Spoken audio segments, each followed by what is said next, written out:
Hello and welcome to the HTML 101 Kickstart video course. This particular video is video number 1, and that is the introduction to HTML. Just want to say congratulations on grabbing access to this video course. So many people online, whether it's online business, online careers, or anything mainly to do with setting up web pages or landing pages, regardless of what niche that you are in, you oftentimes face these technological pains over and over again when it comes to setting up these basic landing pages. Even if you're using something like WordPress or Joomla and it's a content management system that most of the things are done for you, there will be at times when you need to edit things like hyperlinks or even basic things like headers, images, break tags to make things look nice. And they run into snags along the way. So if you run into those snags like everybody else along the road because you do not know basic HTML coding, then don't fret. That's the purpose of this video course. So what I want to do is start out with some of the basics, and then we will move out to some of the more advanced when you feel like you're more confident and you get your feet wet. Now, before we jump into the introduction piece, I want to give you a quick videos overview so you know exactly what to expect and exactly what we are going to talk about step by step throughout this video course. So obviously this is going to be video number 1. Video number 2 is going to be hacking without knowing code. So I want to start out with utilizing a HTML editing tool called a WYSIWYG tool. More on that in just a minute. Now, by utilizing that tool, it'll get your feet wet so that you can feel a little bit more confident when it comes to HTML code. So you'll be able to see the code and you'll be able to see what it looks like in the browser view. So by hacking without knowing code, this is a specific strategy that you can utilize in the future where if you don't know coding, there's still a way to hack around HTML coding and make things look nice and things like that. But at the end of the day, you want to know basic HTML coding, which we'll dive into video number 3, 4, 5, 6, 7, 8, and 9. So number 3, we're going to talk about the basics of open and close tags. Once you understand this basic concept and how HTML code opens and closes via their tags, which is very, very simple, by the way, it will make more sense. And then from that point on, what I've done is I've honed in and focused on specific tags that you will run into during your journey. So headings is something that you're going to run into on and on and on. So we're going to focus on that in video number 4. Video number 5, we're going to talk about break tags. Break tags allow you to break sentences up so that you have white space in between. This is also good by creating white space between images and everything like that. Video number 6, we're going to talk about basic formatting, underlining, bolding, italicizing, things like that you are going to run into. Video number 7, we're going to talk about lists, unordered lists and ordered lists. How do you create these types of lists? Because this is something that you're going to want to do. And video number 8, we're going to talk about image tags, how to make them SEO friendly, and of course, video number 9, we're going to talk about hyperlinks. Now, not just how to create a hyperlink, but how to make it so when somebody clicks on it, it opens up in a new window. So this is something that you are going to face over and over again. And that's why we're focusing specifically on these tags. Now, in order to memorize HTML code, I want to give you some pointers. You do not need to learn all HTML code. So that's good. Do not get freaked out or anything like that. You do not need to learn all HTML code. You just need to know the basics. And it'll make more sense as we dive in. And what I recommend that you do is that you should always be able to refer back to this video course at a later time. And if you want to watch to the end of the video course and then implement things and then refer back, that's totally fine. Now, one thing I found that helps when it comes to memorization oftentimes is that it's easier to do things while I teach, to make things stick. So while I teach, if you want to pause the video at any time and then implement it yourself, that will actually stick more stronger in your brain so that as you act and you do it, it'll stick in your mind. So some people are different. That works very well with kinesthetic visual learners. You can watch all the way to the end and then follow along. That's totally fine. So do what's best for you. Don't feel like you have to do it in a certain way. So now let's talk about the tools that you're going to need. Obviously, I'm not going to require you to dish out any more money. So we're going to stick with a lot of free things like Composer. Composer actually is a tool that I use. Even though I understand HTML coding, I still use Composer because Composer is a great way to hack, like I said, without needing to know a lot of code. So we will talk about more about that in video number 2. Now, Composer is another WYSIWYG HTML editor tool. You don't have to use Composer if you don't want to. If you want to go to Google and you type in WYSIWYG HTML editor, as you can see here, then you'll see a variety of other tools. Now, what you see is what you get. That means that it's kind of like Microsoft Word in a sense that you can see what's happening on the screen, but on the back end, there's a lot of code that's happening. So I'll show you that in just a minute. And Composer, I'd highly recommend. We use it all the time, and we always recommend it for many, many years. It's been going strong, well over 5, 6, 7 years. Now, you can always refer back to W3 Schools as well if you want to. But as far as tools that you have to pay for, none that we would recommend right now. So that's it. Nothing really fancy. And if you want to know how to find Composer, let me go ahead and show you that right now. So the easiest way to access Composer, the HTML editing tool, because we are going to be utilizing this tool in this video course, is by going to kompozer.net, as you can see up right here. So that's kompozer. So it's kind of like Composer with a C, but it has a K. Now, as you can see, it is a easy web authoring tool. It's what we call a what you see is what you get. So you see it on the screen as a web editing tool, and the code will actually be shown on the back end. So I'll show you that in just a minute, but I highly recommend just go ahead and download this. This one is for Windows, so if you are using a Mac or Linux computer, that's fine. It is compatible as well. You just got to go to the download link here. So if you go here, you'll be able to see there's a stable version and there is a developed version. But if you scroll all the way about midpoint of the page, you'll see different languages. You'll see them for Windows installers, Windows zip files, Mac OS, download images, and Linux as well. So it is compatible to just about any type of PC, an operating system, the 3 main ones right here. So go ahead and download that, install that onto your computer, because that is what we will be using next. Now, before I move on to video number 2, we are going to talk about the basic structure of an HTML body. So whenever you create a new HTML page, then basically what it looks like is at the top, you're going to have an HTML tag, and think about it wrapping it around if you can think about it. So you have the HTML, you have the head, which is right underneath the HTML. So this is kind of saying, okay, this is a HTML page, and then the next thing you'll see is the head.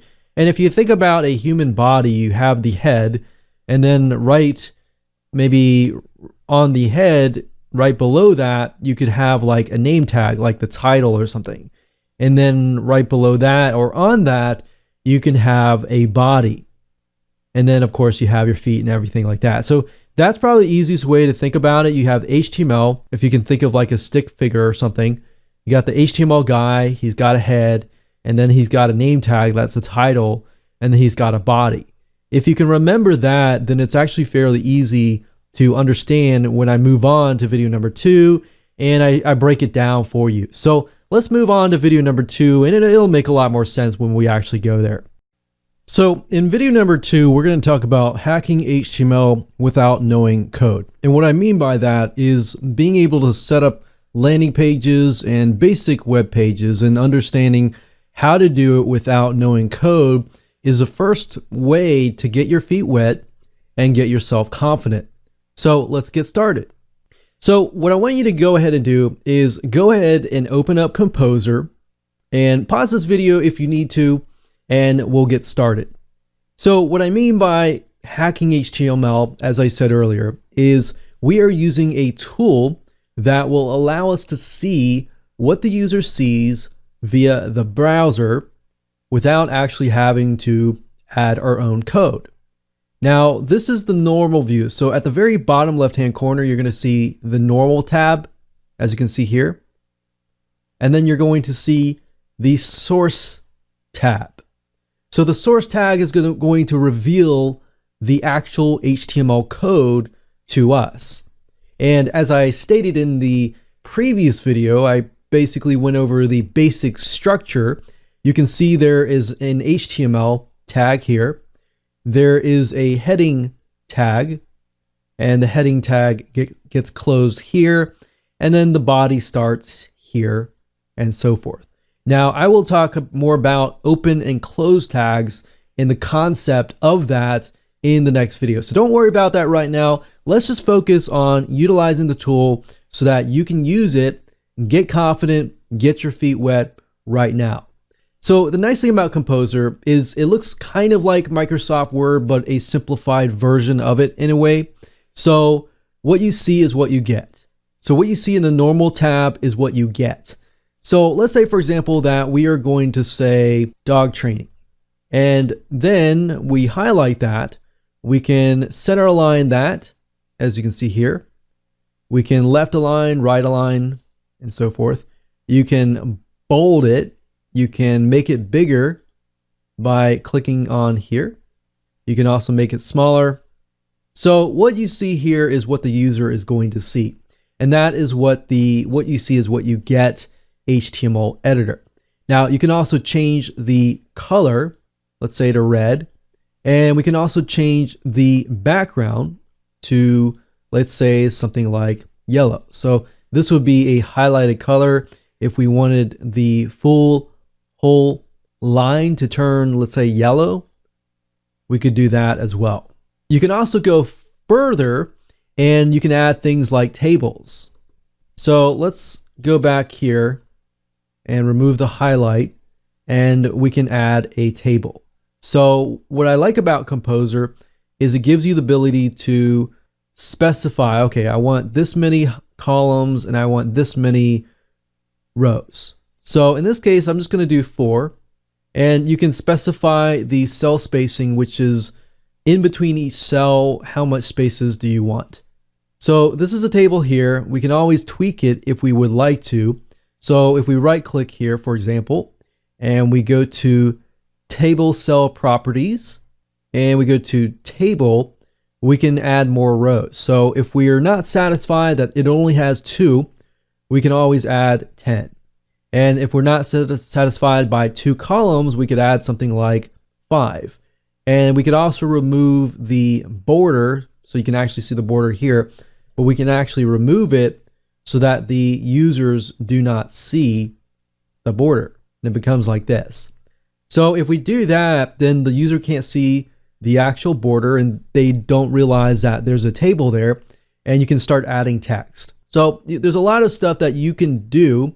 And in addition to that, you can also add images, you can add forms, you can also add links to other websites, and you can make sure that they open in new windows. So if somebody clicks on your link and you want them to stay on your web page, but you want to bring them to another page so it opens in a new window, you can say something like http://www.google.com as an example. And you can say link is to be open in a new window. So when you do that, when somebody clicks this link, it's going to open in a brand new window, and that way they don't forget about your own window. And I'm going to actually show you the code to do this, because once you have memorized this code, it's going to make your life a lot easier. You're not going to have to fully rely on Composer, which you can, but it's just going to slow you down. Now, if we take a look in the source, we can see that it has changed from the basic HTML header, body, and so forth. So now we have a huge empty table here, which is the table. And that's what's so easy about HTML is you can specify, you can read this, you can say, okay, here's a table, here is the actual link right here, and it'll make more sense. Don't worry about it. Don't let this code freak you out or anything like that. So I just wanted to show you that it changed, and it changed slightly. Now you can also add things like images. So if we click on image here, we can specify the location of the image. Now, one thing to be aware of with Composer is when you specify the location of the image, generally speaking, if you, let's say we'll pick one image here. By default, let's say for example that we are going to choose this image here. Now, as you can see, this image location is actually pointing straight to my computer, which is not really what we want. What we want it to do is we want it to point to the actual website. Now, in general, I'd say the best thing and the easiest way to do it is simply linking directly to the image itself. So the image file name I would put here, and I would remove everything else before that. So that way the image actually shows up. Now, you can't see the image because right now it is pointing to the website. But if you know how to add an image via the actual HTML code, and you know the HTML code itself, then you won't have to face this problem. You will know how to fix this issue, which is why I say we are going to focus on these basic tags, and then you will learn exactly how to make these tags, and they are standard. They do not change. And because that is the case, my hope is by the end of this video course, when you run into these issues, you will no longer have these issues again, because you will have the right weapon, which is the code, in hand in your brain. So that's how to add an image, and we'll talk more about the other codes in the next video. So in this particular video, we are going to talk about open and close tags. Now, this is the basic fundamentals so that once you understand this, it's going to make more sense when you see the code itself. So basically, in order to create an HTML document, it always has to have HTML with brackets surrounding it, and then a close tag, which looks like the open tag, except for you have a slash right before the words that are inside of the bracket. As long as you understand this is an open tag and this is a closed tag, then all the tags that you're going to see and the codes and the syntax and the language, they all have an open tag and a closed tag, with exception to the break tag. So I'll show you that in just a minute. Now, if we go over to Composer and we take a look at the source code here, you'll notice that the HTML tag here starts here, and then at the very end, it closes up, right? And then of course, the head tag has what we call an open tag right here. It opens it up, and then you have to close the head right here. So same with the title tag. The title tag, this is opening the title, and then within here you can put the actual title. So let's say for example that we have a dog training blog post that talks about how to stop your puppy from biting. So you know how you go to Google and you see the titles for each website, and then of course you see a description?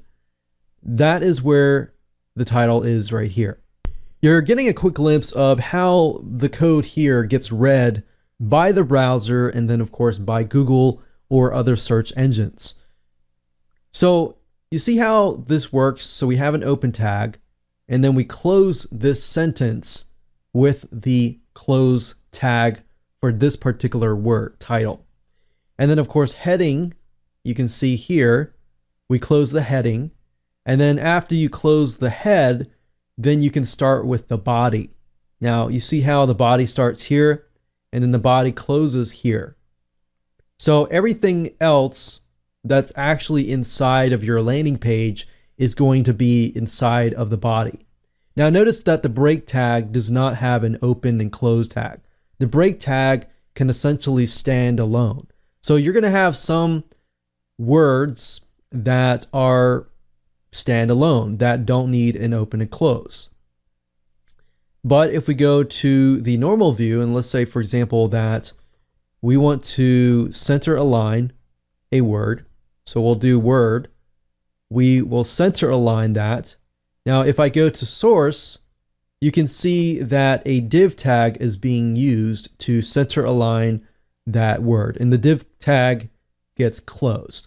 Now, don't worry about the div tag or all these other tags. I'm trying to explain the concept that in most cases, something has to be opened and closed, right?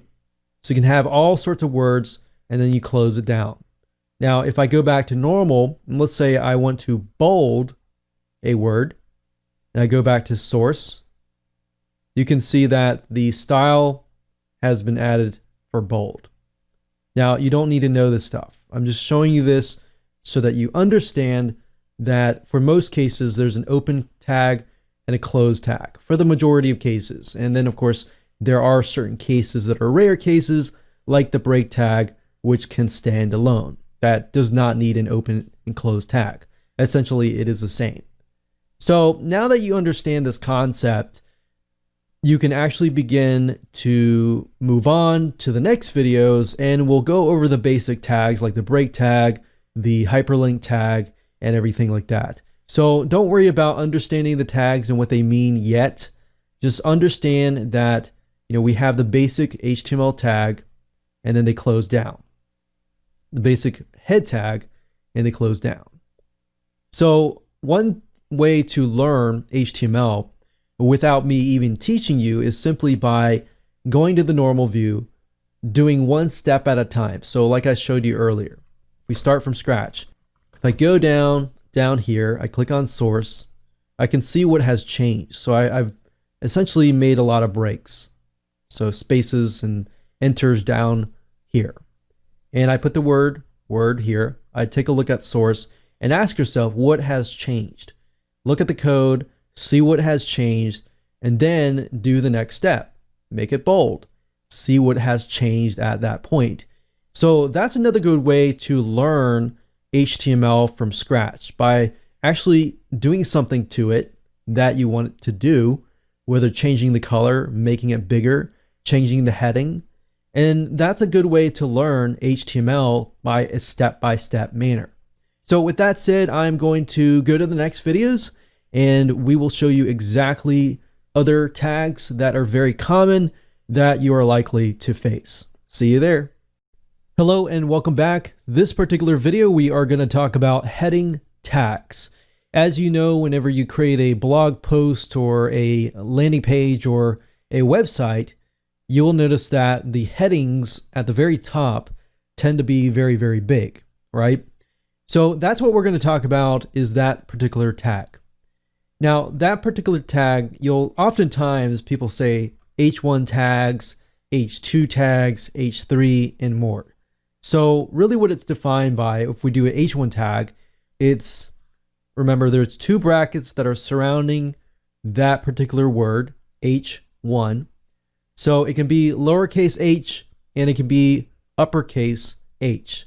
It really doesn't matter. So if you're wondering if there's a difference, there's really no difference. So you start that tag out. So you open the tag up and now you can put the word. So this is going to be your headline, your heading, the big word title, whatever you want it to be. So you will write out the headline text here. And when it's time to close that down, remember it's going to be H1, except the end tag is going to have a slash right before the word. So if I minimize this, that's what it looks like. So H1, the actual text, and then you close it out by doing H1, but a slash right before here. So bracket slash and then the word. So that's what a H1 tag or headline tag is. Now, If you want to have a heading, but you don't want it to be as big as maybe the first headline, and maybe you have like a sub headline that you want it to be a little bit smaller, then the way this works is it increases the number. So it's a little bit backward thinking, but number one, if you think about top one, number one, number two, number three. So if you think about like the Olympics, for example, the number one person, the number two person, number three person. So if you think about it that way, the number one person has a bigger prize. So in this case, bigger headline. The number two person has a not as big as number one, but a lot bigger than number three. So that's kind of how it works. So if you want to decrease in size, it's going to go from H2, H3, H4, and so forth and so on. And you would do this exact same thing. This could be something like a sub-headline text, and then we can close that off with /H2. And this could be something like a sectional headline, and we close it off in H3. So as the number gets bigger, the heading gets smaller, but it's still a headline. Now, when Google comes along, for example, and they read these headlines, they say, okay, this is a headline. This is a headline. This might be not as important as this headline. We don't know exactly, but that's what we've seen. Now, if you go back over to Composer and apply this knowledge that I have taught you, so we'll go here, we'll create a blank page. So besides the title, what we're going to do is we're going to go down here and I'm going to say headline text. Now, what I'm going to do is under body text drop down here, click on that and you're going to see heading 1, 2, 3, 4, 5, 6. So obviously the main big headline is going to be H1, right? Now, if I go to the source tab, you'll be able to see that it does indeed say H1. Headline text, and then it closes it off. Of course, if we highlight this again and we change to say heading 2, you see how it gets smaller? Change it to heading 3 and it gets smaller, and the greater the heading, the smaller we get. So if you think about the Olympic analogy that I talked about earlier, that's how it works. So obviously this is heading 3. So if we take a look at the source code here, we can see it starts with H3 and then it closes off. So I wanted to cover headlines simply because headlines are something that you're generally speaking going to use all the time, especially when it comes to landing pages, web pages, even WordPress. Any type of content management system will use this type of code, and it's universal. So hopefully that makes sense, and we'll move on to the next video. So the next thing I want to talk about is break tags. I briefly talked about this in the previous videos, but break tags is something that you're going to use over and over again, and most likely you will run into them, or you'll run into a situation where you will need to use them. So what are break tags? Break tags are essentially pressing the enter key on your keyboard. So for example, we have sentence, and then we have a sentence, and then we press the enter on our keyboard, and as you can see, it goes down. So that's what break tags essentially do, but they do them within the HTML world.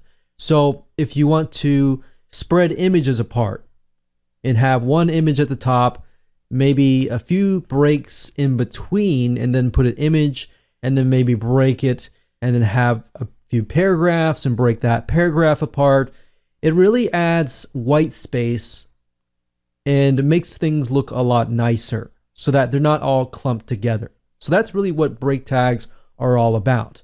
Now, break tags, you'll see them sometimes and they'll look like this. So I talked about this previously and I might have shown it to you previously, but they typically look like this. So let me make it a little bigger here. So they have the brackets around them like usual, and then they have BR. So BR lowercase, BR capitalized, it doesn't really matter. So I like to keep things consistently, so I try to do things lowercase. So it's really up to you. And because if you're thinking, does it really matter? Well, there you go. Now, break tags, they sometimes look like this. And then, of course, the newer ones may look like this, where it has a BR space slash. But they do the same thing. Now, the break tag is not they don't have an open tag and close tag. It's just combined together. So essentially the break tag is the open and close tag itself. So this is one of the special cases where in this case there isn't really an open and close. So what's nice about breaks is that, let's say for example you have a word like a whole paragraph. So we have paragraph like this. So we do this, and I'll make a paragraph like this. Okay, so this is a paragraph. What's nice about the break is, yes, if you are using a HTML WYSIWYG editor like Composer, you can simply go through and press enter, right? Now, if you're looking at the code from the standpoint of just the code itself, and you want to put breaks into the paragraph or the images, and it's just not doing it, then you can always go into the code and you can find where there should be breaks and just put the BR tag. You can put the BR tag here, and let's say I want to break here, I want to break here, and I want to break maybe here, here, and here. So when I copy this over, let's say for example into Composer, into the source tag, maybe under right here, you can see that there are breaks. So we've broken it up here. Now, if we go back to the source tab and we say, okay, it had a break, but we want an additional break to create kind of a empty space or a line in between these paragraphs. So if that's the case, then all I have to do is add 2 breaks connected to each other. So there we go. So obviously adding breaks is very, very easy. And when I go back to the normal view, I'm able to see that. So like I said, the majority of cases you can use a WYSIWYG editor, but there are some cases that you will run into where the editor is messing up, or even WordPress. I've seen sometimes when editing WordPress editors, sometimes you're editing the code and you're running into issues, and by knowing that I can go to the source code and simply add a break tag to the source code, it makes life a lot easier. So same thing with images. You can add an image. So we can go here, we can add an image like so, but let's say for example that it looks like this. You know, you got text here and then you got an image here. So what I would personally do is I would find, with a WYSIWYG editor, obviously all you have to do is press enter, right? But if you were reading the code and you couldn't figure out why maybe the editor was doing that, you could find the image, which is defined by the image tag right here, which you'll learn later on. But once you find that, all I have to do is add a break tag to it. Let's say, for example, I want to add 3 break tags. Go back to normal view, and you can see that there have been 3 break tags right here. So that's what the break tag does, and it actually comes in very, very handy in many, many cases. You wouldn't believe how many cases it would come in handy, and it doesn't really make sense right now, but it'll make a lot more sense when you begin to set up your landing pages, set up your WordPress sites, and everything like that. And it just makes life a lot easier when you understand how to use it. So that's how simple a break tag is. Just remember, it's a BR, or sometimes it's BR/ as well. So I like to just keep it simple, stick with that, and there you go. So let's talk about text formatting. Basically bolding words, italicizing words, or even underlining words. Now, this is a little bit more complicated, so I'm going to break it down.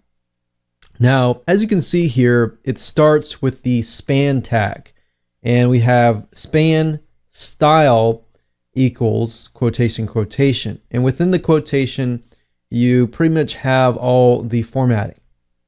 And then of course you close that span tag off right here.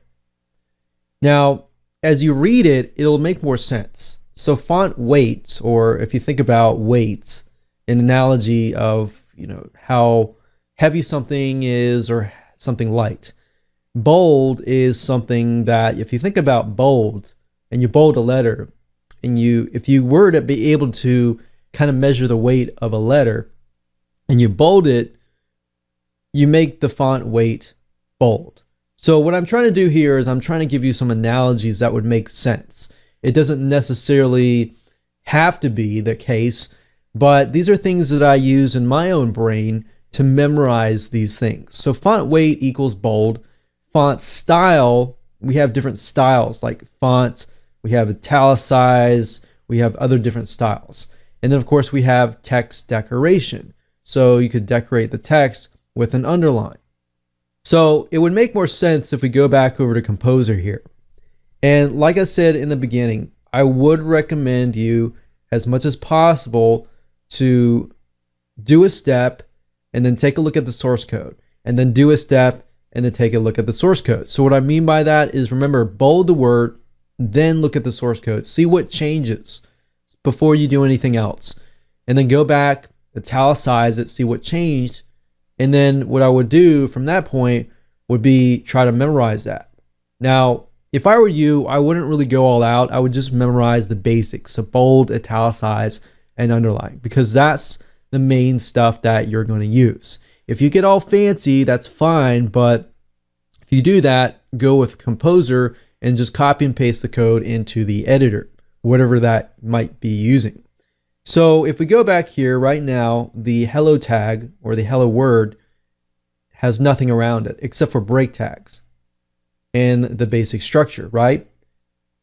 Now, if I go to normal and I make it a larger font size, and I go back to source, we can see that the only change mainly is that there is a big tag surrounding it, right? Now, let's make it bold. So we'll start from scratch, say hello.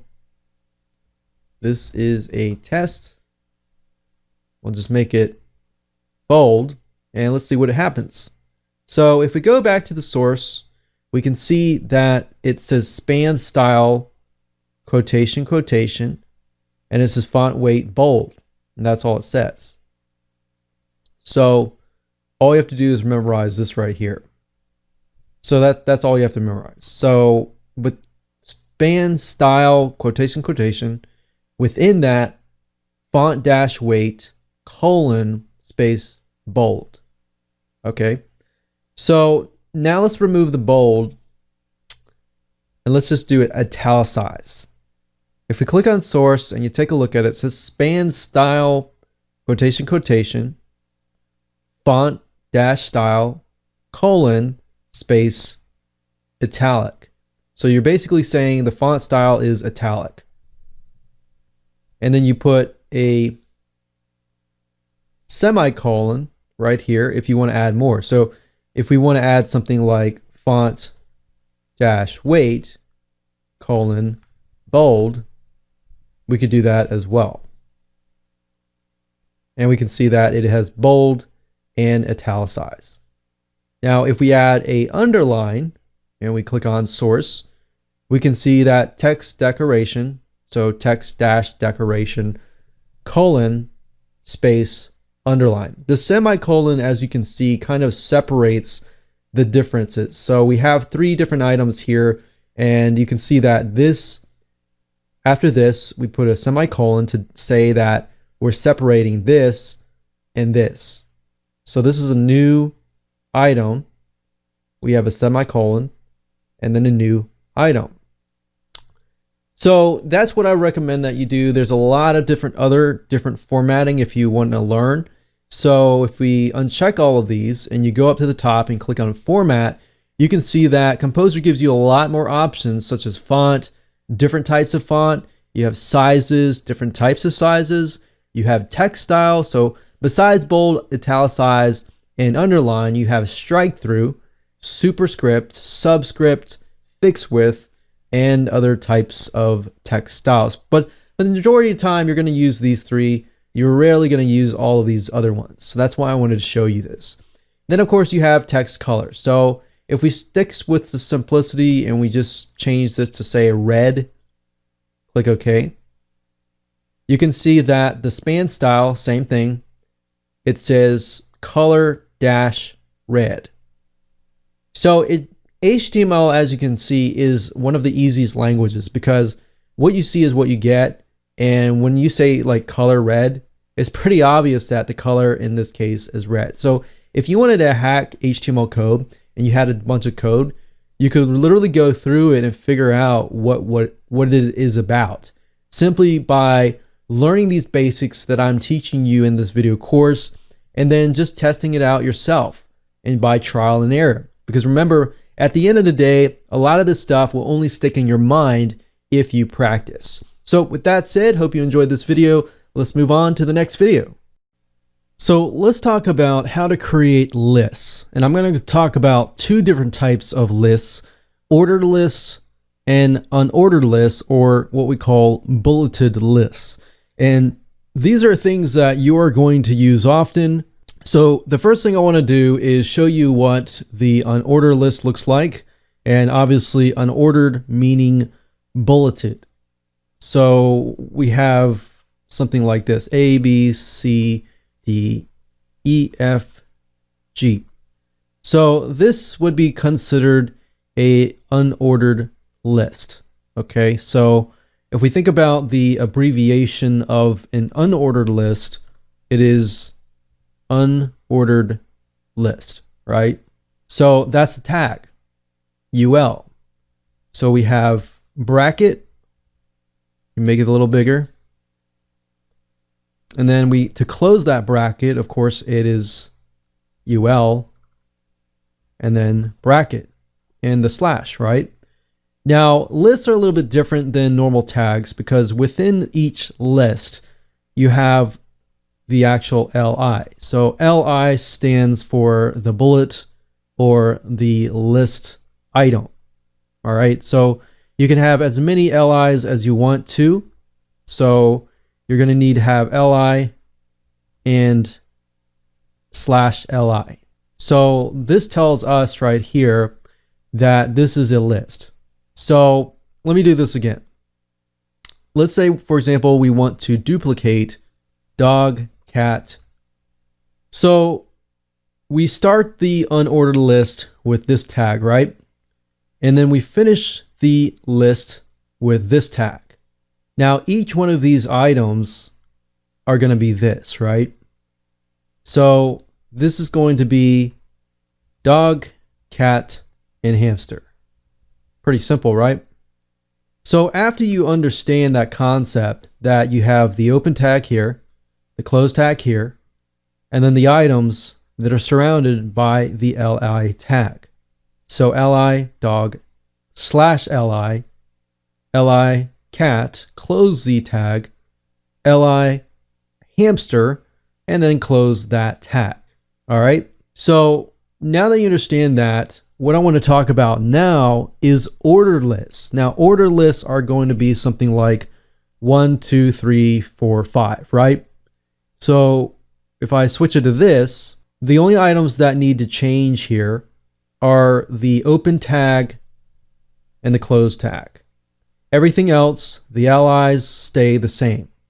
Now, if you think about the abbreviation for ordered list, that's OL, right? OL. Pretty simple. So we open this order list, we have the 3 items, and then of course, right below that, we close the /OL, right? So that's basically how to create an order list. So once you have that concept and understanding of an unordered list and an ordered list, it's the same thing except for the open and close tag, or the main ones. Now, if we head on over to Composer here, you can actually see the same thing. So if I create a unordered list, and we'll do the same thing, we'll say dog, cat, hamster, and maybe we'll throw a few things other than that inside. We could say gecko. And I'm going to make this a little bit bigger so that you can see it. Now, if I go to source code here, you can see that it is UL and then close UL, right? And then of course, in between the unordered list, we have LI and then LI. Now, as far as formatting goes, you notice that it says big, big, big, and then slash big. So that's how to create it, and that's how easy it is. Now, if I were to highlight this and put it into ordered or numbered lists, we call it order lists, because if you go to source and you look at it, the only thing that has changed is the UL to OL. So unordered list changed to the ordered list, and then we close that tag down. So if you can understand this process, then creating lists of two different types is very, very easy to do. Okay, so welcome back. In this particular video, we are going to discuss the image tag. And this tag you are going to run into over and over again. Now, you're looking at this tag thinking, wow, this is kind of complicated. And not really. The image tag really looks like this.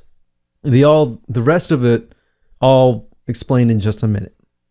So image tag allows you to grab any image, whether it's an external image from a different website or even your internal image that might be sitting on your website.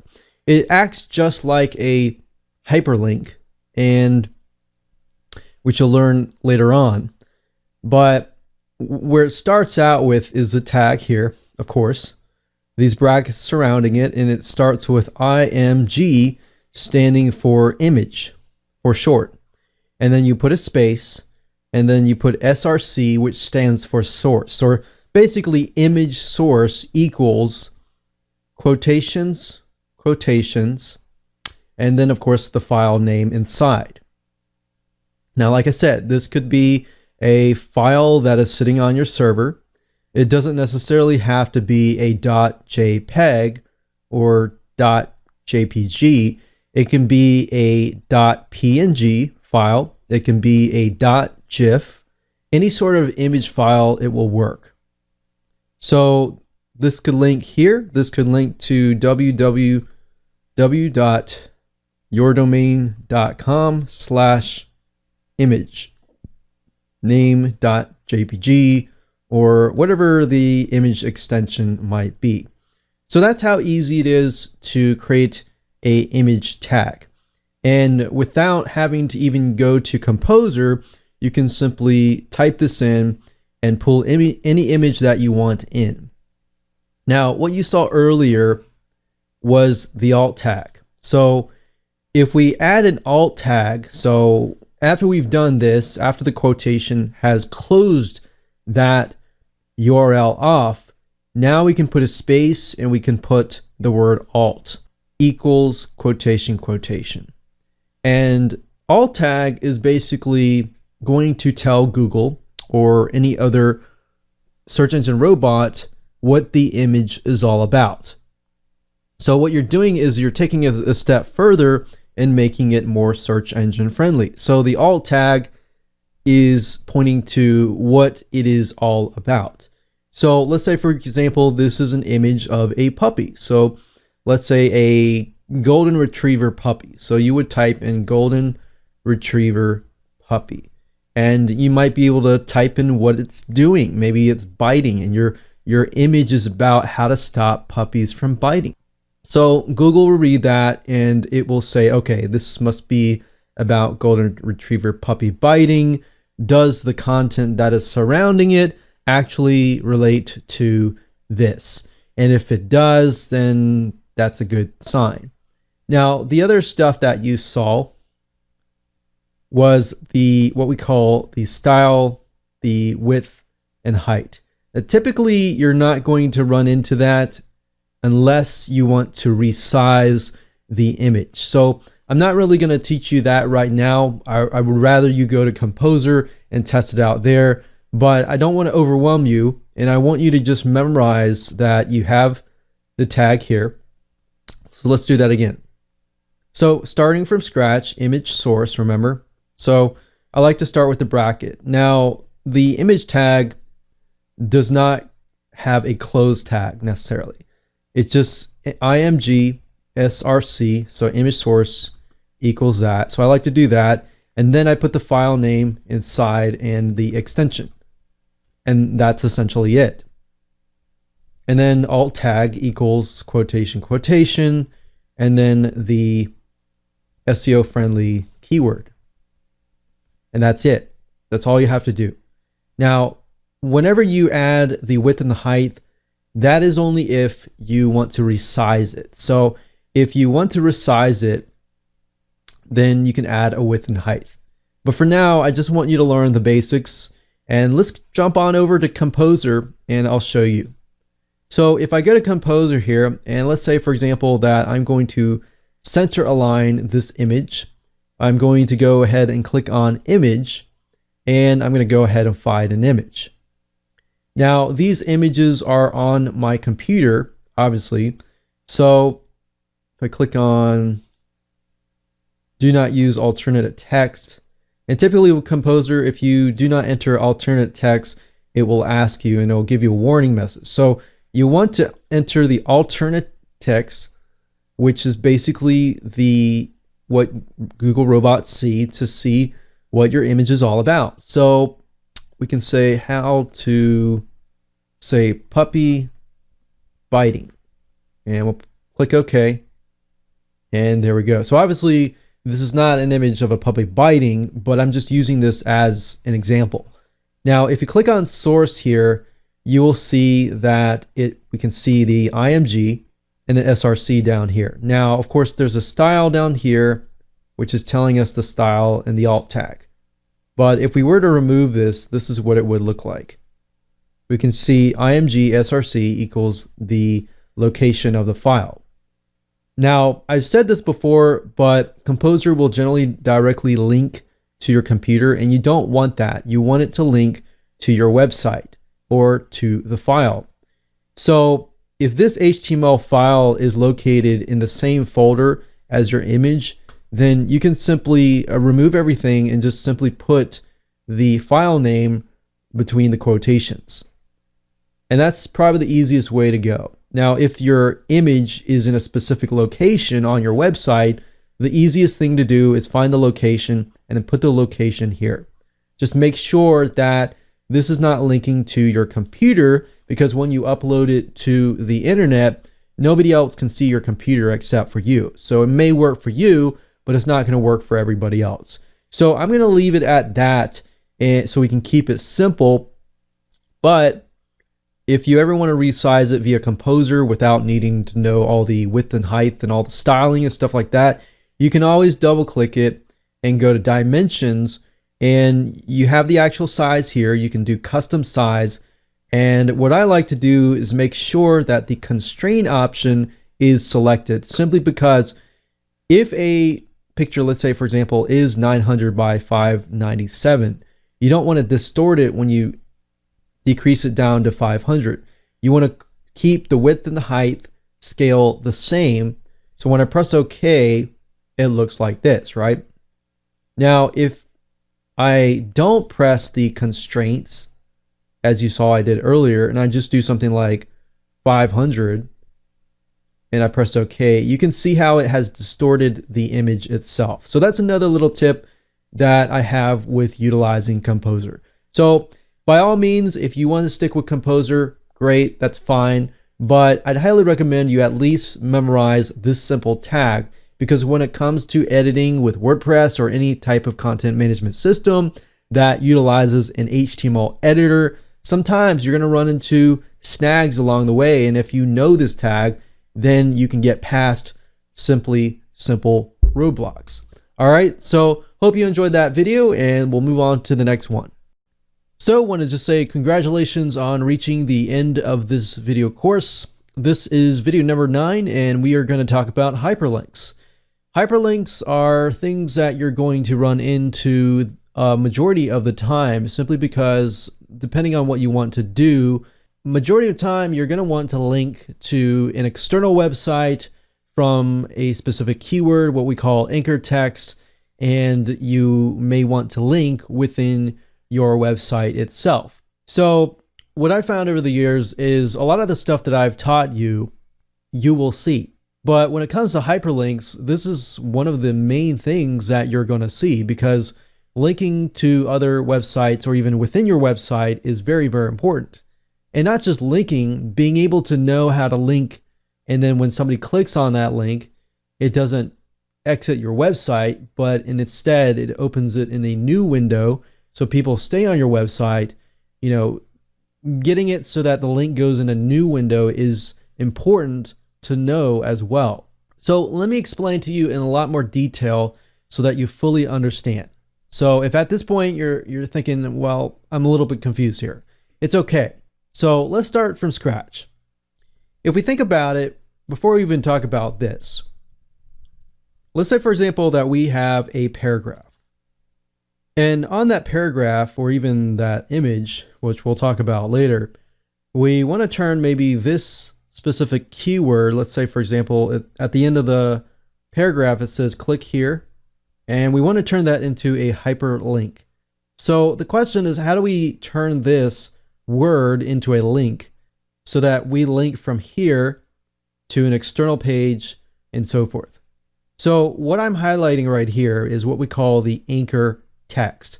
And you'll hear this being thrown around a lot, but the anchor text is the text that is linking to an external website or to an internal URL.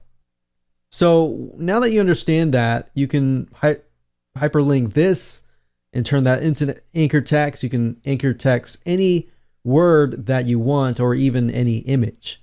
So to break things down here, this is essentially what it looks like.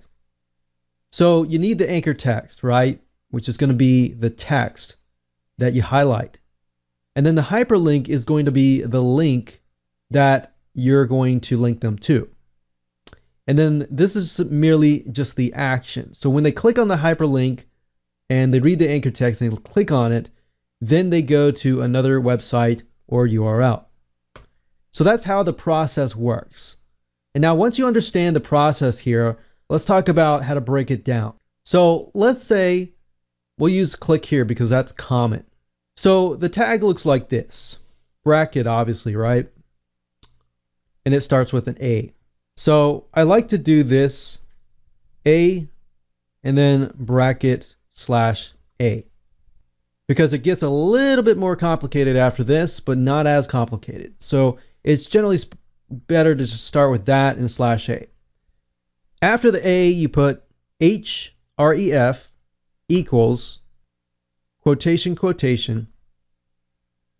And within the quotation, you want to put the URL or the hyperlink within the quotations. So we're going to do http://www.yourdomain.com. So this could be within your website, or it could be any website. It doesn't matter. Now, what I'd highly recommend is, if it is your own website, then you can leave it like that. Now, within here, you're going to want to put the anchor text. So the anchor text was click here, right? So if I were to just finish at this point and I were to click the click here, then it's going to bring me to this URL right here. Now, this is something that I would use if I were linking or interlinking within my own website, because I don't really want it to open in a brand new window. Now, if I were to link to an external website and I want people to stay on my website as well, then here's what I would do. So we go back over here, and before this end tag, or the original tag here, bracket closes, we put another space,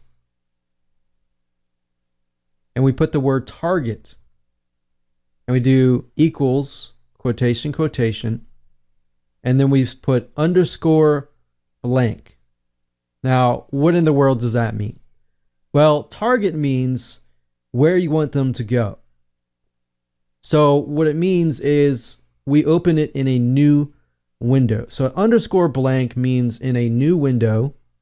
And this is essentially just going to have to memorize this.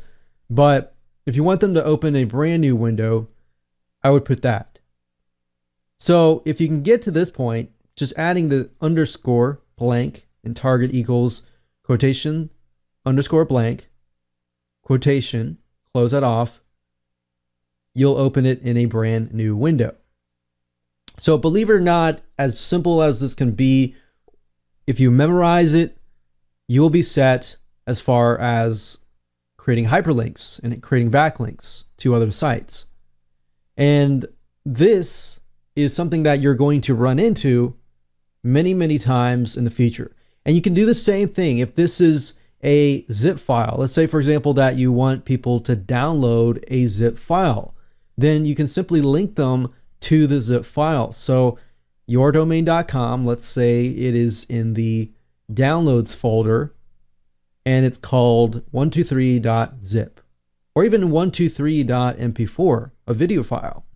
So as long as you have the URL that links to whatever you might want them to do, download the zip, watch a video, go to a blog or website, that's where you're going to put it here. So this can apply to many, many different cases, but we're just creating a link to link them directly to something.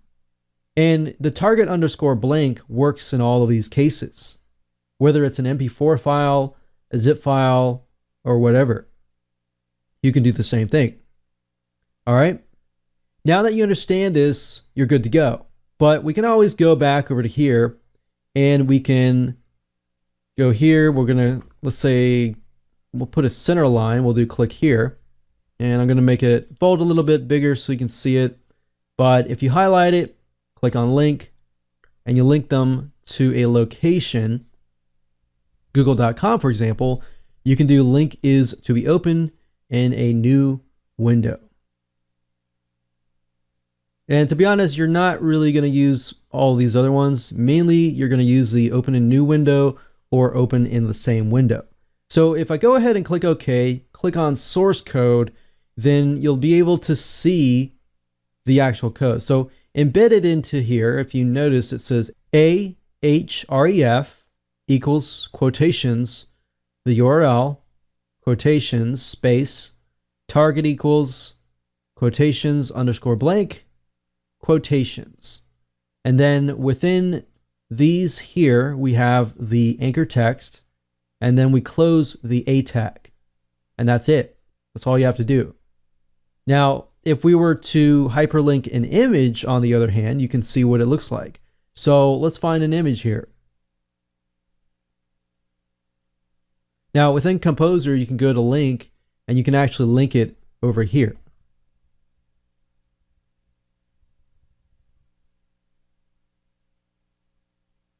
Now, if we take a look at the source code here, you will see that the link is here. Now, as you can see, the link is outside of the image. So we have the link here. We haven't closed the A tag yet. We put the image here, and then we close the A tag. So that the image essentially is like the anchor text. So if I go back over to here, we can do that by simply putting the image, replacing the click here with the image code. And you could do the same thing with other media as well. So I hope you enjoyed this video course as much as I enjoyed teaching you, and make sure that you go back. Some of this is memorization, and I would say just utilize Composer and tweak it and learn it every step of the way. Make one step, look at the code, see what changed, and as you do it more and more and more and practice and practice and practice, it'll stick in your mind, you'll memorize it, and you'll be good to go when that time comes when you're utilizing something like WordPress or anything like that, and you run into a snag.